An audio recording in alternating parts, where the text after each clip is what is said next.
গত বছর পশ্চিমবঙ্গে দিদিকে বলো হেল্পলাইন নম্বর চালু হয়েছিল। নবান্ন সভাঘরে নতুন কর্মসূচির ঘোষণা করেছিলেন মুখ্যমন্ত্রী মমতা বন্দ্যোপাধ্যায়।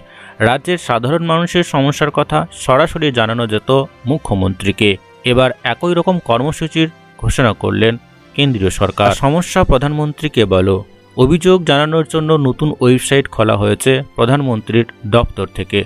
সরাসরি সুবিধা অসুবিধা প্রধানমন্ত্রীকে জানাতে সেখানে chat with prime minister option রয়েছে। প্রধানমন্ত্রীর দপ্তর থেকে জানানো হয়েছে, মানুষজন তাদের অনেক সমস্যার কথা জানাতে পারে না বা কিছু ক্ষেত্রে জানাতে ভয় পায়।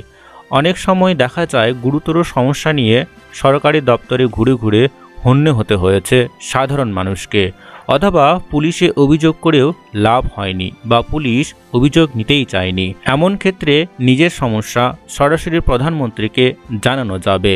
সেই জন্য প্রধানমন্ত্রীর কার্যালয়ের তরফ থেকে নতুন ওয়েবসাইট চালু করা হয়েছে। অভিযোগ জানানো যাবে অনলাইনে।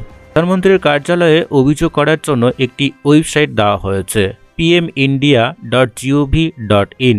ওয়েবসাইটে গিয়ে অভিযোগ নথিভুক্ত করা যাবে। এর জন্য চ্যাট উইথ প্রাইম মিনিস্টার ট্যাবে যেতে হবে। এটিতে ক্লিক করে যাবতীয় অভিযোগ লেখা যাবে। যে কেউ লিখিতভাবে তার অভিযোগ বা সমস্যার কথা দেশের প্রধানমন্ত্রীকে জানাতে পারেন। কেউ যদি অনলাইনে অভিযোগ করতে না চায়, তাহলে চিঠির মাধ্যমে অভিযোগ লিখে প্রধানমন্ত্রীর কার্যালয়ে পাঠানো যেতে পারে।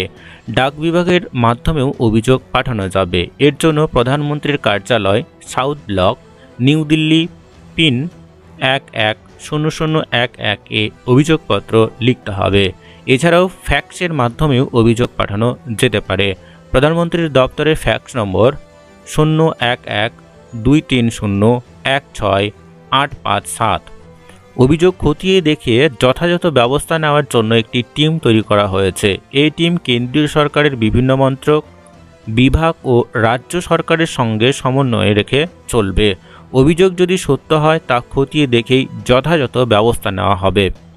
তো যে সমস্ত বন্ধুরা বিভিন্ন ধরনের সমস্যার সম্মুখীন হয়েছেন বা হচ্ছেন, তারা অবশ্যই কিন্তু pmindia.gov.in এই অফিসিয়ালি ওয়েব পেজে ভিজিট করে কিন্তু সরাসরি আপনারা আপনাদের প্রধানমন্ত্রীর কার্যালয়ে সেই অভিযোগ আপনারা অবশ্যই জানাতে পারেন। তার সাথে সাথে কিন্তু আপনি চাইলে লিখিতভাবে সেই অভিযোগ পাঠাতে পারেন এবং ফ্যাক্সের মাধ্যমেও কিন্তু সেই অভিযোগ অবশ্যই দিতে পারেন। তো বন্ধুরা, আজকের এই ভিডিওর মাধ্যমে এইটুকুই। পরবর্তী বা নতুন আপডেট যদি আসে অবশ্যই আমরা আপনাদেরকে জানিয়ে দেব। তো ততক্ষণে বন্ধুরা প্রত্যেকেই সুস্থ এবং ভালো থাকবেন।